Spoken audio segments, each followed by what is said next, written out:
नमस्कार।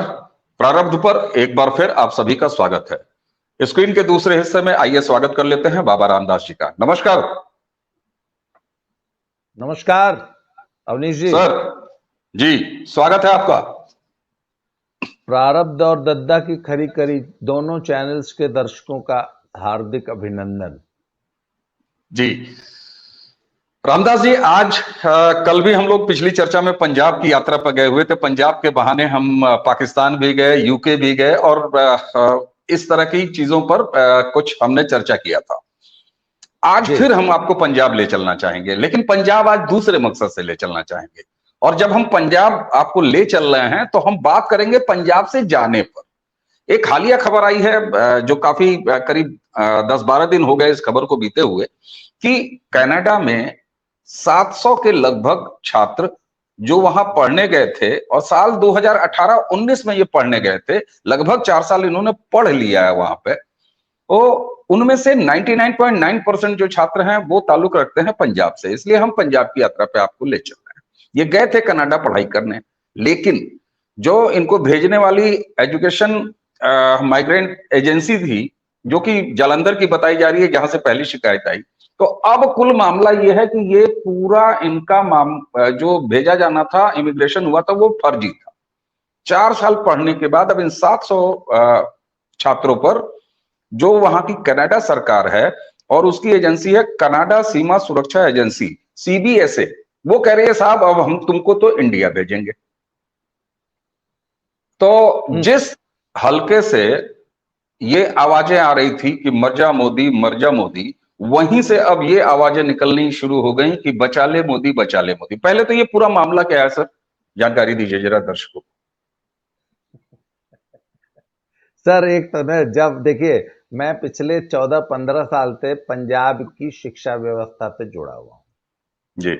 और हम यहाँ के एक बड़े branded international public school, private school से जुड़े हैं। मेरी पत्नी उस स्कूल की प्रिंसिपल है, मैं उसके मैनेजमेंट से जुड़ा हूं।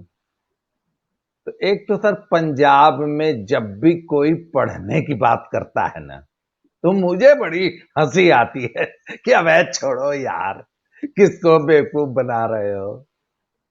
साहब देखिए, पंजाब का पढ़ने उड़ने से कोई मतलब नहीं है। पढ़ाई के से तो नजदीक से ये लोग 1 किलोमीटर से दूर से भी नहीं निकलते हैं। अगर गलती से भी कभी किताब से हाथ छुआ जाए गलती से, तो 3 बार क्रिया खाते हैं, ओ सॉरी सॉरी सॉरी, आपको डिस्टर्ब किया, आपने को बुरा तो नहीं लगा, मैंने आपको छू कर आपको अपने गंदे हाथों से आपको छू कर आपको मैला तो नहीं कर दिया। तो अधिकांश पंजाब का जो स्टूडेंट है जी, उसका यही एटीट्यूड है पढ़ाई के प्रति। बचपन में बेशक कुछ बच्चे बहुत ब्रिलियंट हैं, यहां मैं ऐसे बच्चों को जानता हूं जो 6ठी 7वीं 8वीं तक बहुत ब्रिलियंट थे, पर 8वीं में यहाँ की सोसाइटी में एक वायरस है, बग जिसको बोलते हैं, वो यहाँ के बच्चों को एक चीज समझा देता है कि यहाँ की इत्थे दी पढ़ाई उत्थे काम नहीं आती। मतलब यहाँ की जो भारत की पढ़ाई है, ये कनेडे, इंग्लैंड, अमरीके, जुके, ऑस्ट्रेलिया ते न्यूजीलैंड च काम नहीं आती। उत्थे दी पढ़ाई अलग है, इसलिए इस पढ़ाई का कोई मतलब नहीं है। तो यहाँ 8वीं के बाद बच्चा अचानक पढ़ने से हट जाता है और उसके बाद एक और सोच यहाँ सोसाइटी में काम करती है। मैं बच्चों की सोच बता रहा हूं जी। अरे वहां जाके तो गधा की तरह खटना ही है 18 घंटा, इंग्लैंड अमेरिके में, जुक्के में, कनेडे विच, तो कम से कम यहां तो 4 दिन मौज कर लेने दो। और ये बात सही भी है। तो 8वीं के बाद 8वीं से लेकर 12वीं 4 साल जो टाइम होता है ना यहाँ के बच्चे का, वो मौज लेने का टाइम होता है, क्योंकि उसको मालूम है 12वीं के बाद स्टूडेंट वीजा पे वहां चले जाना है, बाप का 1 एकड़ जमीन बेच के या कॉन्ट्रैक्ट मैरिज करा के या जैसे भी, फिर वहां जाके जो है पढ़ना भी है और दिहाड़ी भी लगानी है, और मतलब तमाम लेबराना शुद्ध लेबर का काम करना है। ये यहाँ की सोसाइटी जान गई है। इसलिए 8वीं से लेकर 12वीं तक यहाँ का बच्चा सिर्फ मौज लेता है। मतलब 5-10%, 100 में 2, 4, 5 पढ़ भी लेते हैं, ऐसी बात नहीं है, पर मेजॉरिटी ऑफ द सोसाइटी की बात कर रहा हूं मैं, और ये मैं फर्स्ट हैंड एक्सपीरियंस बता रहा हूं, सुनी सुनाई बात नहीं है। तो साहब जब भी कोई पंजाबी कहता है ना कि साडा मुंडा उत्थे पढ़न गया, वो मैं कहा यार कि तुम ये बात कनाडा वालों को पढ़ाना, हमको मत पढ़ाओ। तुम्हारा लड़का लड़की वहां क्या करने गए हमको भी पता है। तो साहब एक तो पढ़ाई और नाम है वहां पे। अच्छा, कनाडा की सोसाइटी इनको बुलाती है इंटरनेशनल स्टूडेंट है, जबकि स्टूडेंट से इनका सिर्फ इतना ही मतलब है क्योंकि ये स्टडी वीजा पे वहां गए हैं। इनको उस देश में प्रवेश जो है स्टूडेंट के भेष में मिला है। और तो कनेडियन सोसाइटी भी इस बात को समझती है, और उनके यहां चल रहा है ऐसा भयंकर रिसेशन, मतलब मंदी नहीं, महामंदी। आज की अभी लेटेस्ट न्यूज बता रहा हूं कि अभी थोड़ी देर पहले न्यूजीलैंड की जो मंत्री हैं, जो वहां की जो वित्त मंत्री हैं, उन्होंने आज बाकायदे घोषणा कर दी है कि New Zealand is into severe recession. या और उनका कहने का ये उद्देश्य ये था कि भैया अपनी तो लगी पड़ी है, उन्होंने आज ऑफिशियली डिक्लेयर कर दिया है। और कनाडा एक आध 2 महीने में कर देगा। कनाडा कर देगा मतलब यूके और ये सब जितने हैं, ये पूरा वेस्टर्न ब्लॉक, ये सारा कर देगा। इसके बावजूद सब पिले पड़े, और लड़का 11वीं में ही बाहर जाने के लिए तैयारी शुरू कर देता है। यहां पे जगह जगह आइलेट्स की दुकानें खुली हुई हैं, और कोई भी प्रपंच तिकड़म भिड़ाकर इनको बाहर जाना है जी। अच्छा, जैसे हर सोसाइटी में रिसर्च एंड डेवलपमेंट प्रोग्राम चलते हैं ना, तो पंजाब में पिछले 40 साल से एक ही रिसर्च एंड डेवलपमेंट प्रोग्राम चल रहा है कि विदेश कैसे जाना है, और हर 4-6 साल में तरीके बदल जाते हैं। जैसे बहुत पहले एक तरीका होता था, बस बाहर की लड़की से शादी कर लो, बाहर के लड़के से शादी कर लो, ऐसे से जो कि वहां पे सेटल हो। नहीं, पहले कॉन्ट्रैक्ट मैरिज नहीं थी, पहले असली शादी होती थी। अच्छा, उसमें दुनिया भर के धोखे होते थे। पता लगा कि लड़का यहां आया, एक लड़की से ब्याह किया, 3 महीने हनीमून मचाया और चला गया, फिर जिंदगी में कभी एक बार नहीं किया। ऐसे हजारों केसेस है, हजारों, आज भी हजारों। अब तो हमारी उम्र की हो गई होंगी वो आंटियां।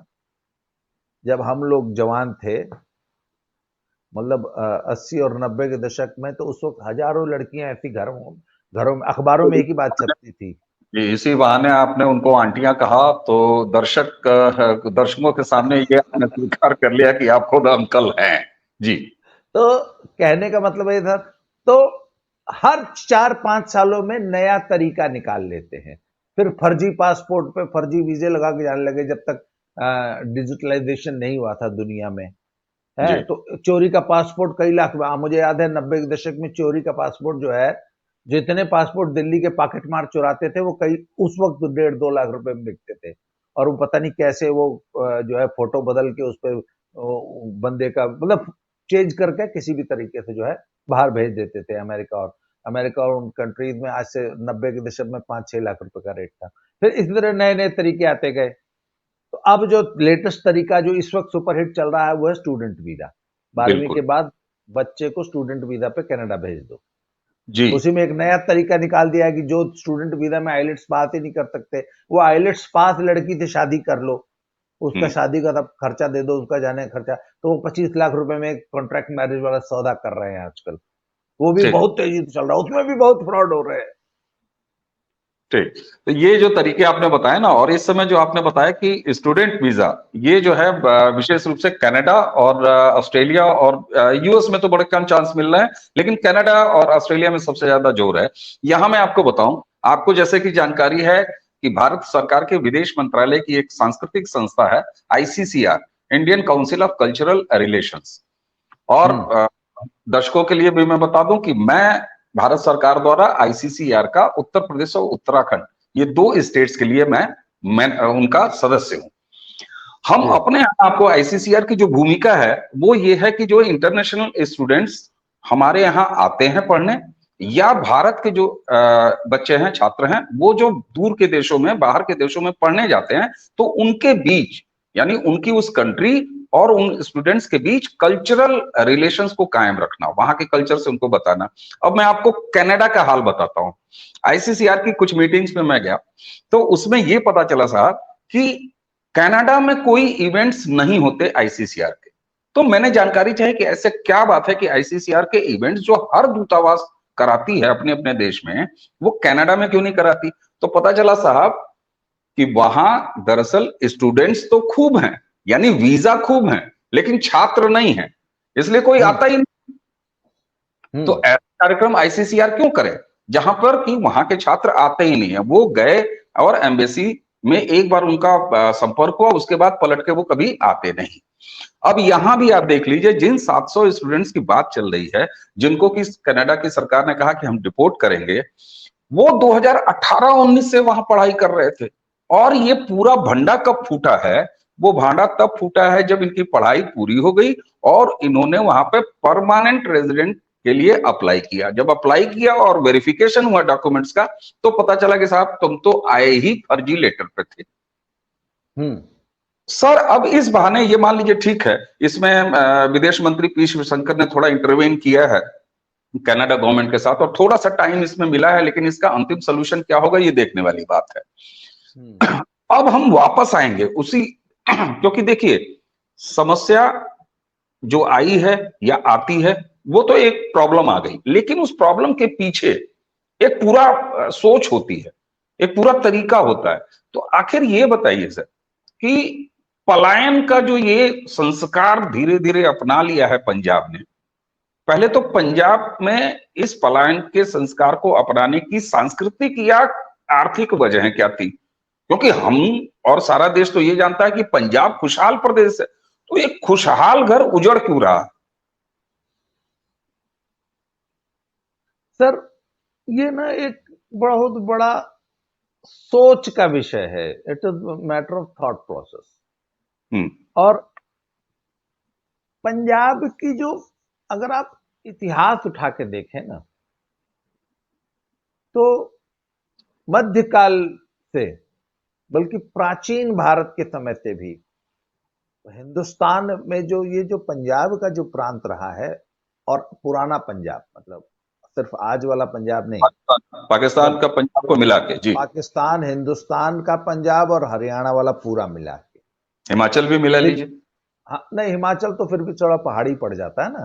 ठीक है। जो ये दर्रा था, हम्म। तो बाहर से आने का जो एकमात्र रास्ता था, वो था ये वाला प्रांत, है ना। अफगानिस्तान से होते हुए इधर पाकिस्तानी पंजाब से होते हुए हिंदुस्तानी पंजाब में घुसते हुए हरियाणा होते हुए जो इस दिल्ली का जो रास्ता था, वो इस रास्ते से जाता था। और तमाम इंटरेक्शन, तमाम आमद बिल्कुल सही कह रहे हैं आप, जी।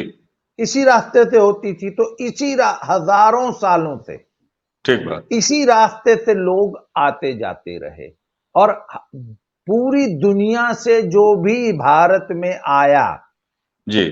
उसके लिए सबसे सरल सुगम रास्ता यही था। तो वो चाहे व्यापारी हो, जी। चाहे ट्रैवलर हो, और चाहे लुटेरा हो, चाहे आक्रांता हो, जो ठीक भी बात। आया इसी रास्ते से आया। तो एक तो नए नए लोगों से इन लोगों का इंटरेक्शन होता रहा, वास्ता होता रहा, और कल्चर मिक्स होता रहा, ब्लड मिक्स होता रहा, जीन्स मिक्स होते रहे। इसलिए इस एरिया के लोग आपको शेष भारत की तुलना में लंबे चौड़े, हट्टे कट्टे, तंदुरुस्त, गोरे चिट्टे, तीखे नए नक्श वाले सुंदर लोग मिलेंगे। और ये जेनेटिक्स का सिंपल सा सिद्धांत है कि ठीक है। ब्लड और जीन्स जितना ज्यादा दूर मिक्स होंगे, दूर के मिक्स होंगे, हैं, तो उतना ज्यादा संतति बेहतर होती जाएगी।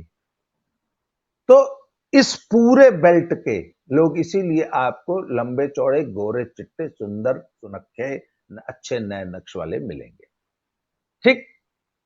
तो सिर्फ शारीरिक जेनेटिक्स ही नहीं, खान पान, कल्चर और सोच। जहां हर तीसरे दिन कोई आक्रांता अपनी सेना लिए चला आ रहा है, चार पड़ाका मार के, लूट के, बलात्कार करके ले गया, यहीं रह गया, कब्जा कर लिया, मतलब तमाम किस्म के उठा पटक ये एरिया हजारों लाखों सालों से देखता आया है।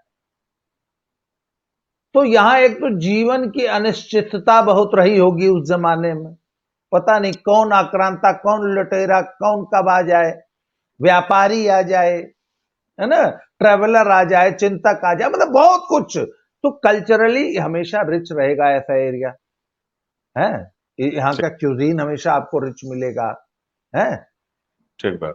यहाँ आपका लिटरेचर, म्यूजिक, आर्ट, हर चीज में आपको विविधता और डेवलपमेंट मिलेगा। तो शुरू से यहाँ के लोग रिस्क लेने की प्रवृत्ति के साथ जीते आए हैं। और गंगा का जो और आगे दक्षिण भारत तक का हम लोग की बड़ा कूल जीवन रहा, क्यों? गैंगेटिक बेल्ट, बिल्कुल, जो गैंगेटिक बेल्ट है ना, कुछ छीटदा वह हम लोग के यहाँ तो कहावत थी ना, जेकर पता नहीं कई बीघा तरी ओकर लइका मारे फरी। मतलब जो गंगा का उपजाऊ मैदान के रहने वाले लोग थे, सिर्फ बरसात जब बीत जाती थी तो अनाज खाली छीट के आ जाते थे, इफरात अनाज होता था। बिल्कुल, उपजाऊ बेल्ट थी जी। उत्तर प्रदेश बिहार के गैंगेटिक बेल्ट में ये कहा जाता है कि आंख मून के, यानी आंख बंद करके एक मुट्ठी दाना अगर छींट दे कहीं, तब लहलहा के ऐसा फसल हुई कि घर में रखे कि नहीं मिली जी। हाँ, तो और हमारे यहाँ आक्रांता भी तो कम आए उसी हिसाब से, तो हमारे यहाँ लाइफ बड़ी सेटल्ड थी ऐतिहासिक दृष्टि से। तो ये शुरू से रिस्क लेने वाली कौम रही है और शुरू से माइग्रेट करती रही है विभिन्न कारणों से। माइग्रेटरी लोगों के, अरे भाई आपके गांव में एक आदमी आया 2000 किलोमीटर से बैलगाड़ी का काफिला लेके, आपका मन क्या है, हम चली तो सकेंगे, बोले चल पट्टे, चल दिया। कोई आया ट्रेवलर आके आपके गांव में 5 साल रह गया, मजा उसको आ गया, तो आप उसके साथ, तो वो आपको दुनिया भर की कहानियां सुना रहा है, तो आपका भी मन करेगा ना, करे यार ये तो पूरी दुनिया घुमा हुआ आदमी है, हमको भी ले चलो, सानू भी ले चलो बाजी। तो ये शुरू से बड़ी एडवेंचरस कौम है सर, रिस्क लेना जानती है। और इस कौम को अपनी जमीन से, अपनी हवेली से बहुत प्यार नहीं है। किसी पूर्वांचली भैया को बोल दो कि तो क्या अपने 1 बीघा जमीन बेचेगा, वो हदस के मर जाएगा। अरे बाप रे बाप, बाप दादा की जमीन बेच दे, मर जाऊंगा, बाप दादा की जमीन नहीं बेचूंगा। पंजाबी 1 मिनट में बेच देगा, आज 1 बीघा बेच देगा, कल को 10 बीघा खरीद लेगा। तो पंजाबी को अपनी जमीन से बहुत ज्यादा प्यार नहीं है। ये तो नकली किसान नेताओं ने ये एक जुमला पैदा कर दिया, otherwise Punjabis were never very positive about their lands. उनको मालूम था ये तो आती जाती चीज है, आज हमारे पास है, कल किसी और के पास होगी, पर तो फिर हमारे पास होगी। तो ये आज भी सब कुछ बेच के इंग्लैंड जाने का मादा रखते हैं। मैं एक ऐसे व्यक्ति को जानता हूं जिसने 35 लाख रुपए लेके जो फर्जी तरीके से जर्मनी गया, फेल हो गया, दोबारा फिर गया, दोबारा फिर फेल हो गया, तिबारा फिर गया, कामयाब होगा, कुल मिला के 1 करोड़ रुपए खर्च करके जर्मनी पहुंचा तीसरे अटेम्प्ट में, पर गया। 6, 7, 8 बीघा जमीन, 8 एकड़ जमीन बेच के गया। ये 2000 के आसपास की बात बता रहा हूं, उस फैमिली को मैं पर्सनली जानता हूं। तो रिस्क लेना जानते हैं, बेहतर जिंदगी के लिए कुछ भी करेंगे। ठीक बात। अब आपने कहा ना कि बेहतर जिंदगी के लिए कुछ भी करेंगे, और ये ऐसी कौम है जो रिस्क लेना जानती है। इसलिए इंटरनेशनल पलायन आपको, प्रवास जो है, माइग्रेशन, ये दिखता है। अब जरा इसी स्थिति की तुलना करते हैं, जो कि पंजाब उसी क्षेत्र से जुड़ा हुआ है और बड़े नजदीकी से जुड़ा हुआ है। इंटर कंट्री जो पलायन है या माइग्रेशन है, आप देखिए बिहार के मजदूर या बिहार का कामगार, ईस्टर्न यूपी का भी कामगार, ये जिस तरीके से पंजाबी कौम के बारे में है कि अगर आप मंगल पे भी चले जाइए और थोड़ा सा दाएं बाएं निगाह देखिए तो वहां पर पप्पू दा ढाबा जो है वो आपको हो सकता है कि एक बोर्ड लगा हुआ दिख जाए। इसी तरह बिहारी और उत्तर प्रदेश के मजदूरों के बारे में ये है कि जहां भी आप चले जाइए वहां एक बिहारी, एक पूर्वांचली, वो जो है फावड़ा चलाता हुआ, मेहनत करता हुआ, पसीना बहाता हुआ आपको दिख जाएगा।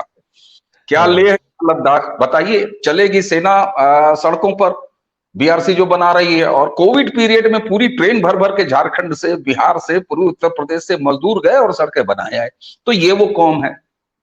अब पंजाब की अगर हम बात करें, तो पंजाब में जब गांव के गांव खाली हो रहे हैं, वो कनाडा, ऑस्ट्रेलिया और जर्मनी और अपने आप को यूएस ले जा रहे हैं, तो सर डेमोग्राफी जो होती है ना किसी देश की या किसी भी इलाके की, डेमोग्रेसी अपने आप में पानी की तरह है, जहां खाली दिखेगी वहां पे चला जाएगा।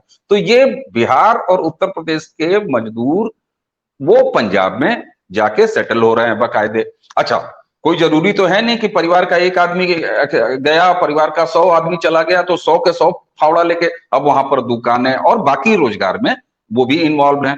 धीरे धीरे डेमोग्राफिक जो रेशियो है पंजाब का, वो चेंज हो रहा है। लोगों ने वहां मकान बना लिए, पूर्वांचलियों ने, बिहारियों ने वहां पर धंधे शुरू कर दिए, वहां पंजाबी बोलने लगे, पंजाबी खाने लगे, खिलाने लगे। सर ये बताइए, क्या पंजाब के कल्चर को, पंजाबी संस्कृति को ये बड़े प्यार से आत्मसात कर रहा है, या इससे कहीं खतरा भी दिख रहा है? क्योंकि सोशल मीडिया में कई ऐसी तस्वीरें भी आई जहां पर उनको जो है डिस्टर्ब किया जा रहा है और ये कहा जा रहा है ये बिहारी आ गए, ये भैया आ गए, ये भैया आ गए। तो मैं पूछ रहा हूं कि अरे भैया, जब तुम कनाडा चले गए, ऑस्ट्रेलिया चले गए, न्यूजीलैंड चले गए, जर्मनी चले गए, नहीं गए तो जाने की फिराक में हो, तो कोई तो वो जगह भरेगा। क्या इसको लेके पंजाब में कोई चिंता है, या किस तरह की चिंता है? देखिए, चिंता तो बहुत ज्यादा है। जो लोग नहीं जा रहे हैं या जो यहाँ रुक रहे हैं, और यहाँ की जो यहाँ के जो सामाजिक चिंतक लोग हैं या राजनीतिक लोग हैं, वो कुछ लोग इस पे बहुत ज्यादा प्रलाप विलाप कर रहे हैं। हे देखो, भाइयों ने पंजाब पे कब्जा कर लिया। तो उन्हीं में से कुछ लोग बोलते हैं, मेरे जैसे लोग याद दिला देते हैं कि ओपरा जी, जब आपका बंदा कनेडा में काउंसलर बनता है, एमपी बनता है, तो आप बहुत खुश होते हैं। जब पंजाबी में वहां पे कनेडा में जब पंजाबी में सड़क पे साइन बोर्ड लगता है, तो आप बहुत खुश होते हैं। तो आप ये चाहते हैं कि कनेडा का बोर्ड पंजाबी में लगे, परंतु जब जलंधर और लुधियाने में भोजपुरी का बोर्ड लगता है तो आपको बड़ी तकलीफ होती है। ओ तेरी, ओ भैया ने कब्जा कर लिया भाई। तो सर, वो सृष्टि का नियम है, there can be no vacuum. आप यदि एक स्थान को खाली करेंगे तो दूसरा आके उसको भरेगा। पंजाब की एक समस्या है, पंजाब की एक बहुत बड़ी समस्या है sir. Punjab is comparatively a very very small state. मतलब पूर्वी उत्तर प्रदेश का 4 जिला माने एक पंजाब, मात्र पौने 3 करोड़ की आबादी है। और पलायन का ये हाल है कि आज मैं एक रिपोर्ट पढ़ रहा था सुबह कि जब ये वीजा या पीआर के लिए अप्लाई करता है ना, जब कोई पंजाबी, तो यहाँ के पुलिस विभाग से क्लियरेंस लेना पड़ता है। तो मैं पढ़ रहा था, एग्जैक्ट फिगर मैं नोट करना भूल गया, नहीं तो मैं आपको एग्जैक्ट फिगर भी बता देता कि सन 2012 में वो फिगर थी साल भर में कोई 25 या 30 हजार। 2022 में वो फिगर बढ़ के हो गई थी 1,30,000। मतलब 25-30 से 1,30,000। और 2023 की पहली छमाही में 1.25 लाख हो चुकी है। पिछले साल टोटल 1,30,35,000 थी। एग्जैक्ट फिगर आप खुद सर्च कर लीजिएगा जी। पर यह जो 2023 की छमाही है, इसमें 1,30,000 लगभग जो है पहली छमाही में हो चुका है। कहने का मतलब जब 2023 कंप्लीट होगा तो शायद ये संख्या 2.25-2.5 लाख के आसपास होगी। इतने लाख लोग प्रतिवर्ष पंजाब से जा रहे हैं। तो सब अब पंजाब की एक और समस्या है। पुराने जमाने में एक लड़का अकेला जाता था, 10-20 साल वहां खट के पैसा कमा के यहाँ भेजता रहता था, मनी ऑर्डर इकोनॉमी चलती थी। अब तो पूरा का पूरा परिवार यहाँ की हवेली और यहाँ का घर दुआर जमीन बेच के पूरा परिवार वहां पीआर ले रहा है। बिल्कुल। तो एक व्यक्ति नहीं जा रहा है। जब एक व्यक्ति वहां जाके पीआर ले लेता है तो फिर पीछे से 6 लोगों को बुलाता है। तो मेरा एक अंदाजा है कि हर साल लगभग 8 से 10 लाख लोग पंजाब छोड़ रहे हैं, और ये तो लीगल तरीकों से छोड़ने वालों का है। हाँ इलीगल जी। का मामला तो और अलग है। हाँ, इलीगल वाला अभी तो मामला अलग है। अच्छा। तो जिस मात्र 2.25 करोड़ की आबादी में से 10 लाख लोग यदि हर साल छोड़ के चले जाएंगे, इसका मतलब 10 लाख कहीं बाहर से आ भी तो रहा है। ये तो बात पंजाब की डेमोग्राफी चेंज होने में कितना समय लगेगा? अगला 20 साल। और देखिए 20 साल का कालखंड एक बहुत छोटा सा कालखंड होता है। डेमोग्राफिक चेंज के हिसाब से बिल्कुल सही हाँ, बात। डेमोग्राफिक चेंज के हिसाब से। बिल्कुल सही बात है। अच्छा, रामदास जी, यहाँ ये देखिए कि पंजाब ही सिर्फ अकेला स्टेट नहीं है जहां से माइग्रेशन होता है। परंपरागत और ऐतिहासिक रूप से माइग्रेशन करने वाला आप केरला स्टेट देख लीजिए, आप देख लीजिए गुजराती समाज। ये गुजराती समाज उल्लासनगर में तो ये कहा जाता है साहब कि मतलब वो वहां एक समय में यूएसए, मेड इन यूएसए लिखा है, जो सामान होते थे, तो अगर मान लीजिए वो कॉपीड सामान होता था, लोग कहते थे कि अरे भाई ये क्या है, मेड इन यूएसए लिखा हुआ है, तो वो ये होता है कि made in Ulhasnagar Sindhi association, USA. तो इस तरह के जुमले चलते थे। लेकिन आपने जो कहा ना कि यहां मनी ऑर्डर इकोनॉमी पहले थी, यानी वहां जाता था बंदा, कमाता था 10-12 साल, 15 साल, 18 साल, 20 साल, लेकिन वापस लौट के अपनी मिट्टी पंजाब में वापस आ जाता था। अब ये ट्रेंड यहां बदल गया है। लेकिन वहीं केरला में आप देख लीजिए, वहीं आप पूरे गुजरात में देख लीजिए, वहां अभी भी मनी ऑर्डर इकोनॉमी है। और शायद यही वजह है कि वहां की डेमोग्राफिक, केरला का क्या हिंदू परिवार, क्या क्रिश्चियन परिवार, क्या मुस्लिम परिवार, सारे के सारे जो है वो मिडिल ईस्ट जाते हैं। लेकिन वो सारा का सारा पैसा कमा के यहां वापस भेजते हैं, भारत में भेजते हैं। तो इस तरीके से वहां माइग्रेशन के साथ इंडियन इकोनॉमी में उनका कंट्रीब्यूशन भी है। जबकि यहाँ पंजाब की समस्या ये है कि ये सांस्कृतिक रूप से पलायन कर ही रहे हैं, यहाँ से पूरा नंबर्स में पलायन कर रहे हैं, साथ ही इंडियन इकोनॉमी में कोई डायरेक्ट योगदान भी नहीं है। जी। असल में ना वो देखिए मिडिल ईस्ट वाली जो है ना गल्फ कंट्रीज के साथ एक रहा ना कि वो ना तो नागरिकता देते हैं, ना वहाँ की लड़की से शादी करने देते हैं, और ना किसी किस्म का वहाँ पीआर का कॉन्सेप्ट है। इसलिए वहां तो मजबूरी है कि जाओ 4-6-10 साल कमाओ, वापस आ जाओ। गुजरात और यूएस का सा। हाँ, पर गुजरात में वैसे इंडस्ट्रियलाइजेशन बहुत ज्यादा रहा ना, तो गुजरात का एक सिर्फ एक कम्युनिटी है जो जिसको कि यूएस जाने का बहुत ज्यादा शौक है वो पटेल कम्युनिटी। इसके अलावा गुजराती बहुत ज्यादा है, पर इसके बावजूद पूरा गुजरात इस समस्या से त्रस्त नहीं है। बिल्कुल नहीं, क्योंकि मनी ऑर्डर इकोनॉमी पे करता है, वो कमाता है उसके बाद आता यही है। परंतु पंजाब में, अच्छा पंजाब में भी पहले यही था। ये पिछले मात्र 10 साल से ये ट्रेंड चेंज हुआ है। और क्या वजह इसका होगी पिछले 10 साल में क्योंकि ऐसा क्या? देखिए मैं आपको बताऊं, पंजाबी ना बहुत ज्यादा, मुझे लगता है कि ये बहुत दूर की सोचने वाली कौम नहीं है, दूरदर्शी नहीं। स्पेशली सिख कम्युनिटी जो है ना, इसमें 2-4 लोग तो हैं जो लंबा सोचते हैं, पर वो दूरदर्शी नहीं।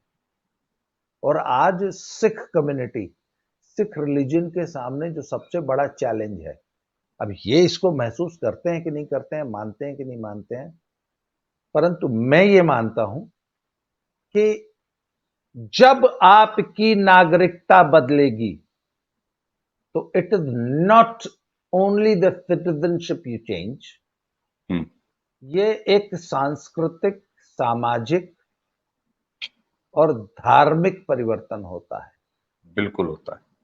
आप सबसे पहले अपनी भाषा छोड़ते हैं, उसके बाद आप अपनी संस्कृति सभ्यता छोड़ते हैं, अपनी जड़ों से कट जाते हैं, और अंत में अपने धर्म से भी कट जाते हैं। आप सिर्फ देश नहीं बदलते, अल्टीमेटली आप अपना धर्म भी बदल लेते हैं। और ये हालांकि it takes a few generations. ये कुछ देखिए, भाषा तो पहली जनरेशन में चेंज हो जाती है। मेरी पत्नी की कपड़ा। छोटी हाँ, मेरी पत्नी की छोटी बहन है, उनके 2-3 उनकी बहनें वहां इंग्लैंड में रहती हैं। और I am proud to say that मेरे जो रिश्तेदार हैं वो शुद्ध पंजाबी संस्कृति और पंजाबी भाषा के उपासक हैं। मतलब पंजाबी के अलावा एक को अक्षर जो है किसी अन्य भाषा का बोल ही नहीं सकते हैं। पर उनके बच्चे, मैं उनसे पूछा यार क्या हवा में आती है क्या अंग्रेजियत? उनके बच्चे पंजाबी का एक बड़ी मुश्किल से बड़ी कोशिश करके पेरेंट्स ने थोड़ी बहुत टूटी फूटी पंजाबी सिखा पाए हैं, जबकि पूरे घर में सिर्फ पंजाबी बोली जाती है। माँ बाप सिर्फ पंजाबी बोलते हैं, उनको इंग्लिश आती ही नहीं है। इसके बावजूद बच्चे अंग्रेज हैं। तो भाषा तो तुरंत बदल जाती है, उसके बाद धीरे धीरे संस्कृति खान पान बदल जाता है, और तीसरी जनरेशन तक जाते जाते धर्म भी बदल जाता है। बिल्कुल। अब इसको ये सिख कम्युनिटी खास तौर पे रियलाइज कर रही है कि नहीं कर रही है? उनको ये खतरा है, इस खतरे से वो इसको पहचान रहे हैं कि नहीं पहचान रहे हैं? और आज से 3 जनरेशन बाद जो लोग आज माइग्रेट कर रहे हैं, क्या वो हिंदू या सिख बने रहेंगे इंग्लैंड, अमेरिका, कनाडा में? ये सोचने वाली बात है। बिल्कुल, बहुत बड़ी बात है। और यही सब सोच के, यही सब समझ के ऐसा लगता है कि ये 700-800 बच्चों का मामला जरूर होगा। ये गलत एजेंसियों के हाथ में पड़ के ठगे जाने का मामला जरूर होगा। लेकिन इस बहाने जो एक खाका आपने खींचा और एक इस चर्चा में जो पूरी बात निकल के आई है कि ये एक सांस्कृतिक खतरा है, यह एक जनसंख्यात्मक खतरा है, और उसी के साथ यह एक धार्मिक खतरा भी है, जिसे पंजाब और पंजाबी समाज कितना सोच रहा है या कब सोचेगा या कैसे सोचेगा, ये एक चिंता का विषय है। और निश्चित रूप से ये उस समाज की चिंता का विषय है। जी। और इसके अलावा कितना बड़ा इकोनॉमिक ड्रेन हो रहा है, ये सोचिए ना। हर नो डाउट। साल यदि 1.5-2 लाख स्टूडेंट 20 से 25 लाख रुपया कनाडा को दे रहा है, 25 लाख रुपया 2 लाख स्टूडेंट, तो बहुत बड़ी, अरबों खरबों रुपया। बहुत बड़ा, बहुत बड़ा। और उसी के साथ आप ये देखिए ना, मैंने तो पंजाब में देखा है, गांव में साहब जो है पूरा फार्म हाउस है, खेत है, खेत के बीच में क्या आलीशान मकान, लेकिन ताले बंद, और उसके बाहर के आउट हाउस में एक बिहारी परिवार जो कि उस पूरे मकान की देखरेख करता है या उपभोग करता है, और उन खेती बाड़ी और बाकी के काम करता है। तो एक तरफ आप पंजाब को खाली करते जा रहे हैं, न सिर्फ अपने नंबर से, न सिर्फ अपनी संस्कृति से, न सिर्फ भाषा से, न सिर्फ धर्म से, बल्कि अर्थ से भी आप खाली करते जा रहे हैं। तो ये एक ऐसी एक चीज और देखिए, इकोनॉमी के मामले में देख लीजिए। जब से मोदी सरकार आई है और खास तौर पे जब से योगी जी आए हैं, उत्तर प्रदेश की जमीन की कीमतों में, प्रॉपर्टी की कीमतों में, है रियल एस्टेट में आग लगी हुई है। मतलब एक साल में दाम दुगने हो रहे हैं। बिल्कुल है। इंफ्रास्ट्रक्चर का क्या हाल है? 8 या 10 अभी 5 शायद एक्सप्रेस में फंक्शनल है, और अगले 1 साल में 5 नए तैयार हो रहे हैं। कुल मिला के 13 एक्सप्रेसवे नंबर्स में होंगे एक दिन उत्तर प्रदेश की सीमा में। कितना बड़ा इकोनॉमिक कॉरिडोर यूपी में आ रहा है। दूसरा आपको बताऊं, अभी यूपी इन्वेस्टर समिट जब हुआ था, तो यूपी इन्वेस्टर समिट में तमाम तरह के एमओयू साइन हुए, और आपको बता दूं कि 1,20,000 करोड़ के अकेले एमओयूज पंजाब के उद्योगपतियों ने अपने पंजाब में लगे हुए उद्योगों को यूपी में ट्रांसफर करते हुए ये 1,20,000 करोड़ रुपए का इन्वेस्टमेंट करने जा रहे हैं। तो न सिर्फ आदमियों का पलायन हो रहा है, बल्कि वहां से इंडस्ट्रीज का भी पलायन हो रहा है। खैर, ये तो लॉ एंड ऑर्डर से जुड़ी हुई चीज है, बिजली, इंफ्रास्ट्रक्चर और बाकी सुविधाओं से जुड़ी हुई चीज है। लेकिन कुल मिला के ये बड़ी एक निराशाजनक खाका खींचता है पंजाब का, जो कि पंजाब जीवंत समाज, बहुसंस्कृति का धनी, भोजन संस्कृति का क्या कहना, वस्त्र संस्कृति का क्या कहना, वहां की पर्सनैलिटी, व्यक्तित्व, चेहरा मोहरा, उसके बारे में आपने बता ही दिया। तो ऐसे में अब पंजाब को निश्चित रूप से अपने बारे में सोचना चाहिए। बहुत हो गया दूसरे के बारे में सोचना। ये हमेशा ये जाना जाता है कि सरदार कम्युनिटी या पंजाबी कम्युनिटी ऐसी होती है जो अपने बारे में तो सोचती है, दूसरों के बारे में भी सोचती है, लंगर लगाती है। सर, अब अपने लिए ज्ञान का लंगर लगा लीजिए, अपने लिए, अपने आगे मिट्टी को बचाने का लंगर लगा लीजिए, और शायद कुछ अपने बारे में भी सोचिए तो ज्यादा बेहतर होगा। रामदास जी, अगर आप कुछ जोड़ना चाहें तो इसमें कंक्लूड करें। देखिए, मैं अभी पिछले दिनों हमारे देश में जीडीपी के आंकड़े आए थे और 7.2 आई थी, if I am not wrong. 7.2 आई थी ना बिल्कुल। जीडीपी जी की जी ग्रोथ। जी। और इन्फ्लेशन, मुद्रास्फीति की दर आई है शायद 4.2, इफ आई एम नॉट, मतलब मैंने अभी लेटेस्ट आंकड़े मुझे अंदाजा आ रहा है लगभग। जी जी। तब इस वक्त पूरे यूरोप में और पूरे कनाडा में यह हालत है कि महंगाई पिछले एक साल में दुगनी बिल्कुल हो गई है। और अच्छा, ये किसी भी आप पंजाबी लड़के से बात करिए तो वो ये एक ही बात बोलता है कि यहाँ से 5 गुनी, जो आदमी यहाँ लाख रुपया कमाता है वो कनाडा में 5 लाख रुपया कमाता है, पेटी जॉब्स करके। ठीक है। तो मैंने कहा पर यहाँ आटा अभी भी 22 रुपए से लेके 30 रुपए किलो है। थैली वाला ले लेंगे तो 30 रुपए किलो है, चक्की से अपना गेहूं खुद पिसवा लेंगे, जो कि 90% हिंदुस्तान आज भी पिसवाता है बिल्कुल ना, पिसवा। अपना गेहूं पिसवाता है ना। तो बिल्कुल। 24 रुपए किलो पड़ता है, वहां पे 120 रुपए किलो आटा खरीद के खा रहे हो। वहां पे मैंने आज अपने एक वहां कनाडा में रहने वाले मित्र जो अभी हाल ही में वहां गए हैं, उनसे आपसे बात करने से पहले ना मैंने कहा थोड़ा सा होमवर्क कर लेते हैं। तो मैंने कुछ खाद्य पदार्थों के रेट्स कंपेयर करने की कोशिश की, तो हर चीज, दूध जो है दुगना महंगा है और बाकी सब चीज 4 से 5 गुनी महंगी है, चाहे वो केला हो, चाहे वो, अच्छा उसके अलावा स्ट्रीट फूड नाम की चीज नहीं है हमारे यहाँ। तो आज भी आप, अभी हम लोग बात कर रहे थे कि जालंधर का जो सबसे मशहूर छोले भटूरे वाली दुकान है उसको टेस्टी के छोले भटूरे बोलते हैं।